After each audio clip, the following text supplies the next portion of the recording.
I'd like to thank y'all for coming to the meeting to discuss what we can do as an intervention plan to help our current fifth grade students. The last few years, they have had a declining scores in their STAR scores, and we would like to try to get that fixed.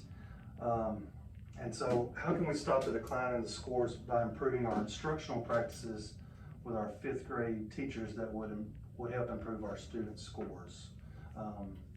Does anybody have any ideas? One thing I was kind of thinking was that we could do some vertical alignment with, between our fourth and fifth grade teachers, so that they can discuss, a lot of the TEKS are very similar between the fourth and fifth grade math. So for them to be able to discuss, how certain concepts are taught in fourth grade, so that they can kind of carry that on in fifth grade so that they're more familiar with, some of those concepts. And, I know vocabulary is a biggie for them to use that same vocabulary so the students are more familiar with it. And just to make sure that it's actually getting done, because a lot of times we talk about vertical alignment and having that good idea, but then time happens and we don't have the time to do it. So just making sure that we could set those meetings ahead of time on the calendar so that we know that they are actually going to happen, Okay. and giving those teachers. Perfect. I also think kind of vertical alignment also gives teachers an idea to discuss students individually. If there's some that are outside of the norm, to be able to discuss that. Do we have any other ideas besides vertical alignment that could help? That's a really great idea. And then second semester, that with those vertical alignment meetings, that they can start sharing data and sharing intervention strategies of what's working with some of those kids that need a little bit more attention than others. Yes. Another idea that we can look at is looking at our childhood adversity and thinking of how trauma has affected our students so far, because we have gone through COVID and other environmental hardships, yes, and a lot of our students are in poverty, and so all those things are affecting them in the classroom. We need to also continue with our social emotional development and increasing those positive classroom cultures, because all of that affects the success that students have on their learning. No, absolutely. I agree with all that. I think we are seeing a lot of emotional needs that you can help students with and that we just see throughout the school. Also, I'd like to hear from our classroom teachers as the person on the ground. What do you see that needs to be a focus on to improve student learning? More than just like what we do in the actual classroom, I think we need to make relationships with our children and make that a focus, because if your children have connections with you, they will perform for you and they will want to come to your class and be engaged. But so I'm a real big advocate for teachers to please try to make as many connections as possible with their students.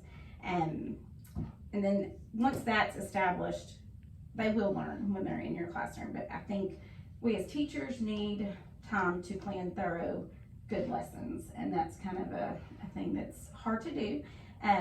But we need to make our lessons more engaging and hands-on.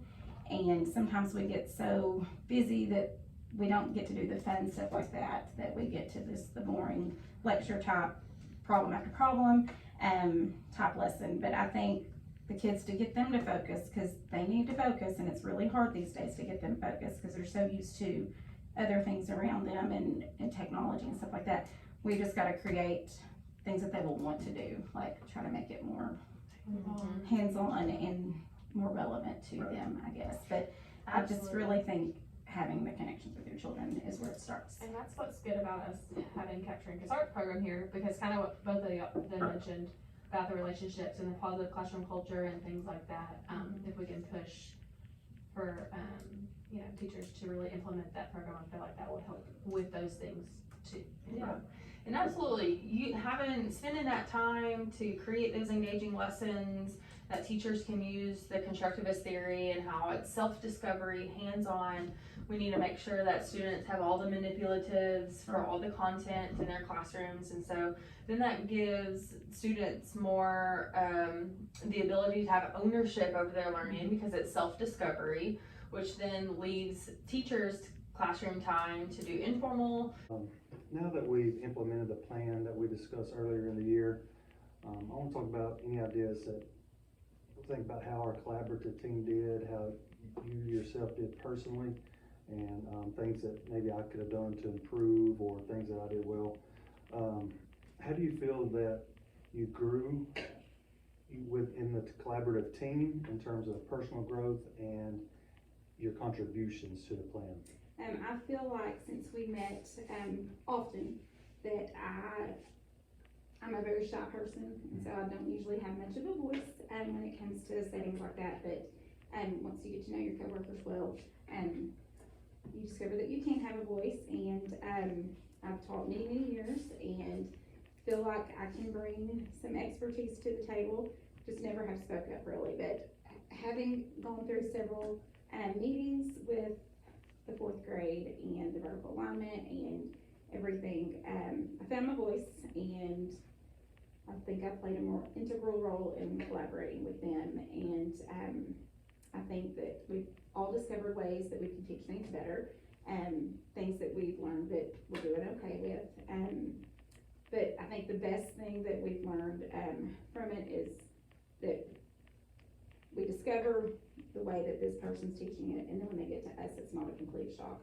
We can kind of share what we need to change to kind of help each other out, and then I can take that and go to the sixth grade teachers for the next year and let them know how we, did it here, so it kind of flows a little bit better. Right, I think one of the biggest issues in our district, especially with the vertical alignment, is fifth grade is the first middle school grade. So being able to get to the other campus and have vertical alignment meetings with the fourth grade is tough. But being able to, like I said, y'all completed those meetings and it helped. I'm glad to hear that. When we were talking about setting up the plan initially, you wanted more instructional time to be balanced with other people's ideas of more testing. How do you think that those two things were actually balanced, and how do you think that helped the student learning? I think it could be balanced more, and we'll talk about that in a minute. I think that you have to, if you're going to test a student to see where they truly are, they have to have had enough time to truly learn it and practice it. And, so we take progress checks every 3 weeks, so I think that's a good timeline to have, instructional time, and then take a test over it. But I think that there's improvement that can be made. If that makes sense, I hope that I answered that question well. So you mean maybe even less testing? Less testing. Right. What I don't like about having the test every 3 weeks is sometimes it's not at a good stopping point for us to take a test, if that makes sense. Right. And we're having to take the test to get that checked off. Right. In my classroom, it takes a minimum of about 2 days to take a test and a maximum of 3 because I let them correct their test. So if you take 2 to 3 days every 3 weeks, that adds up to lots of days of instruction that we're missing. Do you think it would be more ideal to let an individual teacher set up those testing days themselves? Yes, I think that, that would be more beneficial. Whenever I first, started teaching, probably my first 10, 12 years or so, that's what we did. We Right. took a test when we felt like we were at a good stopping point. Right. And instead of being told this is when you have to take tests. So the kids dread it, we dread it, and we just get through it and we do our best. And I don't know that the data from those progress checks truly help guide us, because we see how they're doing on a daily basis in class, and I think that's more beneficial to know, because they can take a test and just not even try, and Right. so that data's no good. But, On that note, do you think when you did your vertical alignment meetings, kind of putting those two things together with the fourth grade, some of their data is more representative of the students than even a benchmark possibly in your own class? yes, I think so. I always, whenever I get my kids each year, I do analyze all of the fourth grade data, but being that we've gotten to meet some and I can learn more about my students I'm currently teaching from the way they, things they did in fourth grade, I think that it is very beneficial versus looking at, say, a MAP score or interim score, because we haven't had those kids long enough to truly Right. teach the material. So some of that data to me is not really relevant. Some of the materials tested, but not necessarily already taught. in the Exactly, class. yes, Yeah. because we map test probably 2 to 3 weeks into the school year. Right. And they barely had any fifth grade math at that point. And we take our interim in November, and that's, once again, Halfway they've not through the been year. taught very much. So that, it's a, I don't know, it's beneficial in ways, but then in ways, it's taking up class time, and we could be learning. Right. So you mentioned a few ways that maybe next year we can do things differently, kind of spacing out the testing a little bit more, maybe pushing that interim test back to February or March. It kind of seems like something that I've seen in the past. Are there any other ideas that you have that could be done differently? Yes, and we take 2 benchmarks a year, and one of them is in the fall, Okay. late fall. In the past, we used to do them all after, it was, I think the first one was February. Right. Second one was in April, closer to the start, and that was more beneficial because the kids had been taught the majority of the material at Sure, that point. sure. I think that yes, the spacing of it, spacing it out, our kids are tested so much, and if they get to a point where some of them just don't even try anymore because they're tired of it. So for me, I would prefer to have more time in the classroom to work on the skills. Right. And I keep, we have a journal that we take notes in, and do problem after problem after problem in, so I do checks daily, and I think I'm able to see daily what my kids are doing Right. And too, so. that's kind of another side of analyzing the data. You can see a personal picture of each kid daily. Yes, That's Yes. pretty beneficial. It's like a daily journal yes.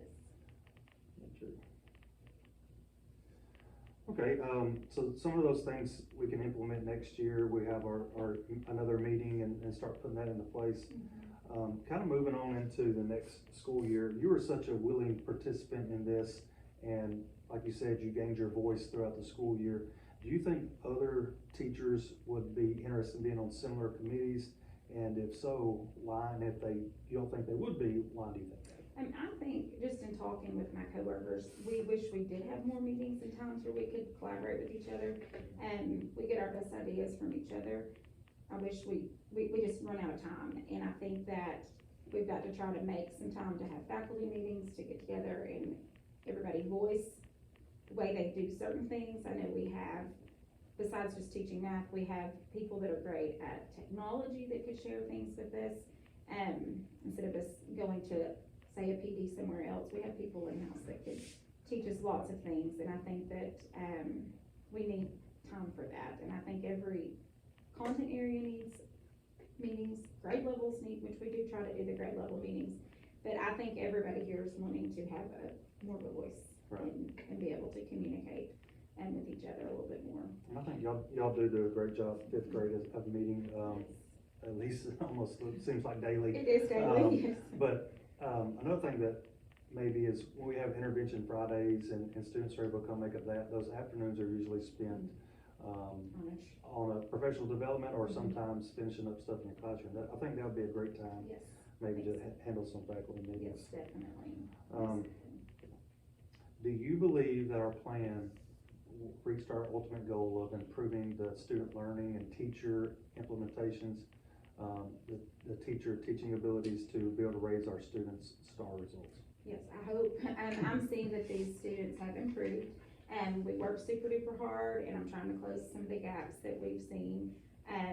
But I think us kind of all being on the same page, it is benefiting our students definitely, and hopefully we'll see in the end that we definitely do.